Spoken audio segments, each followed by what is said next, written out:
All right. And 11.2 is the first reading of the 2021-2022 academic calendar, and Mr. Clark Cooper is here with that.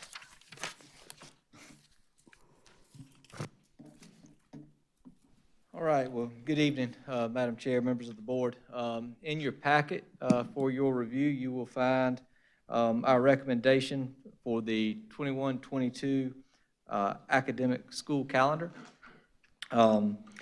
This is the calendar that does detail the 180 school days for students and the 10 teacher work days for the 190-day contract teachers. This calendar is a little bit longer in the making in terms of bringing it to you. We began working on this calendar during the 1920 school year and had made a good deal of progress and gotten a lot of feedback. And then, of course, in March, things did change.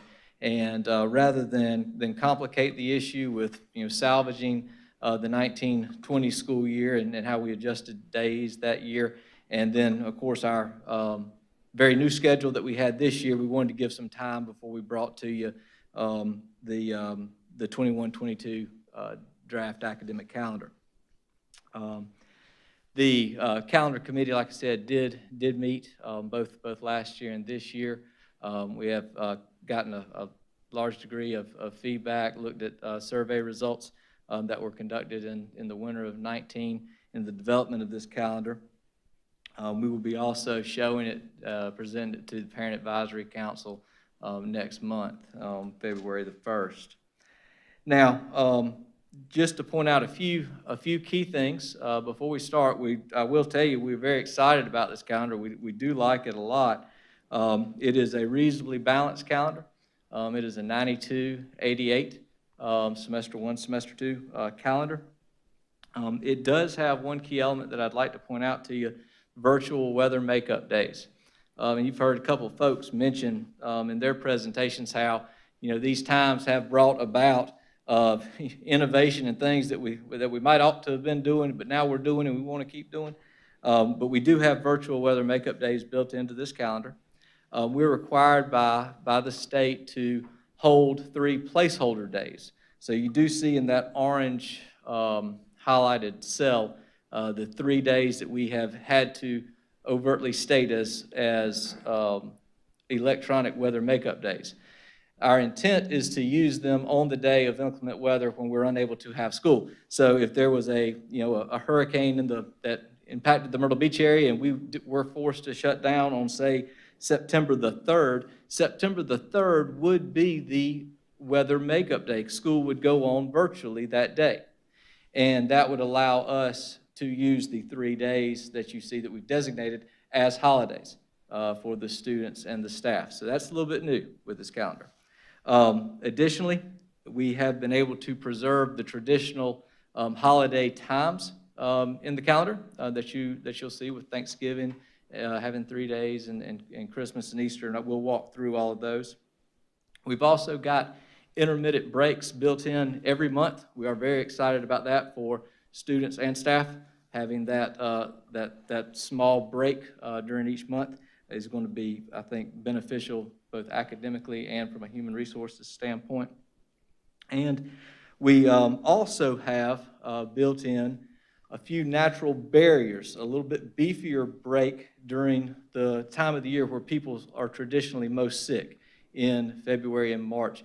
Nurse Amy Wood, our director of nursing, was a member of this committee. She did do a lot of conversations with area physicians, talked about that need to create an amount of time that can break that cold and flu cycle, that kind of that incubation period.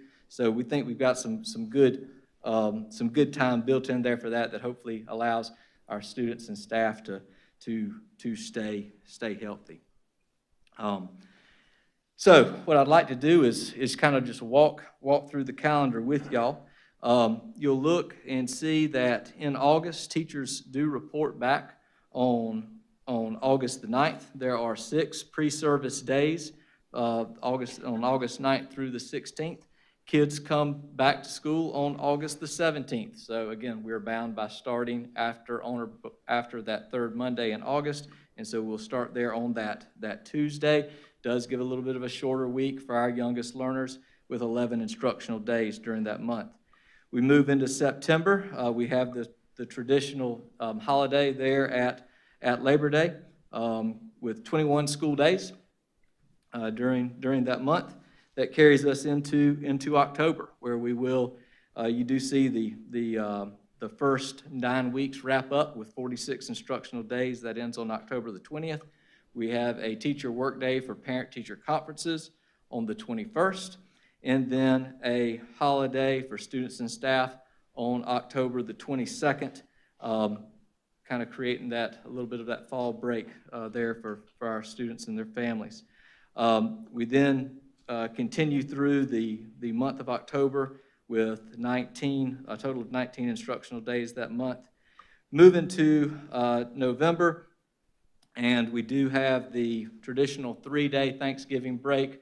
According to survey feedback, that Wednesday before Thanksgiving is very important to our families to have that off if at all possible, and so we're glad we were able to build in a calendar that supports that with a total of 19 instructional days that month as well.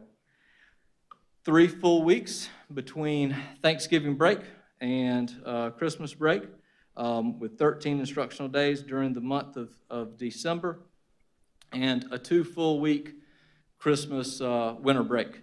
So always has a better feel to it for the kids and for families and for staff when we have those adjacent weekends on each end of that break. I know Christmas break probably felt a little shorter to some this year with the massaging of the calendar. It had to be done to accommodate COVID. After those 2 full weeks at Christmas break, students and staff return on January the 3rd and wrap up the second 9 weeks with 9 instructional days, and the second quarter and the first semester end on January the 13th. 46 days for that second quarter, 92 days for the first semester. On January the 14th, that is a teacher workday for teachers to prepare our high school. Most of our high school teachers will be receiving new kids for second semesters schedules, and so that day is important to them to have that workday in there as well. The MLK holiday is on January the 17th, and then we will start second semester Tuesday, January 18th, just like we're kind of doing right now today. And there are 10 more instructional days that month. We move into February, and during that month, you'll see the first of our kind of that cold and flu break, where we typically have usually had a weather makeup day or a holiday that month. We were able to build in 2 of those on bookending either side of the third weekend there in February. The 21st is President's Day, so we did intentionally put it there for the kind of the regular break. We've got a few weeks into second semester. We've gotten it started good, create that natural break there, and it's at a time where a lot of our parents do have a day off from work. We move into, and there are 18 instructional days that month. We move into March, and again, we see a similar thing. On March the 17th, we have our second parent-teacher conference day, which would be a teacher work day on that particular day, followed by the 18th being a student and staff holiday. So a 4-day weekend for the kids, again, creating that barrier where we have been known to have folks with a high degree of illness during that particular time. And the third quarter ends that next week on the 24th of March. 44-day third 9 weeks for our students. We finished the month. There's 21 total instructional days. We move forward 3 more weeks, and we get to our spring break. One full week at spring break. We were able to preserve that. Easter is on April the 17th, so that week does accommodate Good Friday. Also, feedback-driven, very important for a lot of members of this community to have that Good Friday day off, so this calendar does accommodate that with 16 instructional days.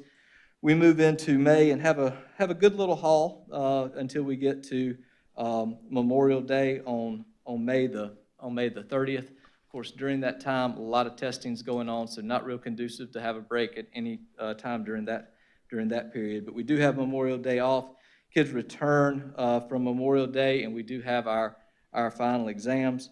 The students' last day would be Thursday, June the 2nd, another 44-day quarter, bringing it to 88 days that second semester. And teachers do finish up on June the 3rd with their 10th workday. So we were glad that we were able to. We couldn't end before Memorial Day, which that I think is a popular idea and what a lot of folks would like to see, but we're able to finish the year for both students and staff during the week Memorial Day's on. So I think it's a good organized calendar that does support health and safety first and foremost, instruction, and is supportive of our students, our staff, and the families in this community. Be glad to answer any questions that you have at this time. Okay, this looks really great. I can tell y'all did a lot of work, but I do have a few questions. I was really glad to hear that if, say, September 2nd is a bad weather day, that they could just move to their other models of learning, so online learning. But then at the bottom, it said virtual learning, inclement weather days will be e-learning days on those 3 dates. I'm assuming that's if for some reason they need more days? So that's what we have to provide the state. We've got to declare 3 of them. We've got to just put them in as placeholders, but we'll be able to use the actual day of inclement weather. Okay. So that's just kind of a bookkeeping mechanism for the state. Now, go ahead. I was going to say, now, if it was, say, a widespread, power grids are down Right. type thing, then obviously we would have to adjust to one of these days. Right. So that's the good reason for them to be there. Yes, ma'am. Okay, so then the next thing, I know this 2020-2021 school year has been a little different, but going forward, is our district not doing anything for collaborative planning for our teachers? So collaborative planning and like virtual days that we have, that's developing those dates is not a charge of the calendar committee. That would be of district leadership and our instruction department. So the calendar committee does not design or make the decision of implementing collaborative planning days. That would be through our instruction department and leadership with the principals. Now, should that happen, then the calendar committee or a subset of them could be charged with, all right, find us the place to put 5, 6, 7 of those days if that was the desire. So that would be something then like Dr. Little and them would decide if we're going to use Yes, ma'am. those days for collaborative planning. Okay.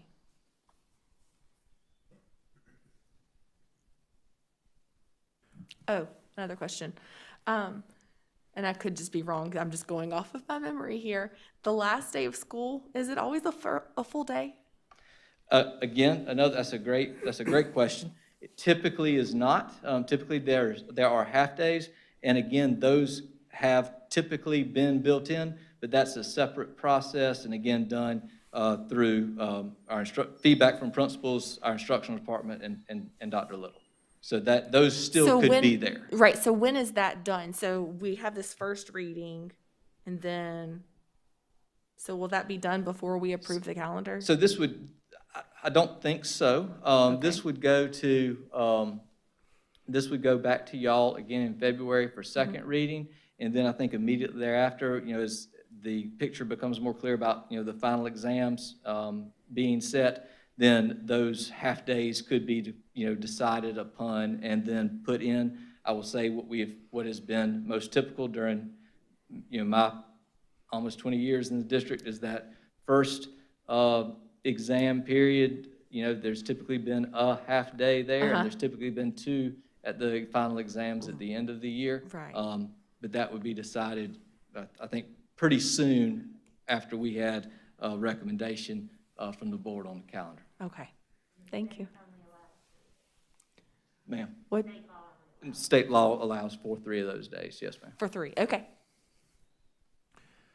You have to love elementary school teachers because they always find the silver lining in any dark cloud. And one of the feedback, or some of the feedback I got was when we did that sort of A/B model for that first week back, and again, this is more in line to that collaborative planning, not with the actual bare bones of the calendar template.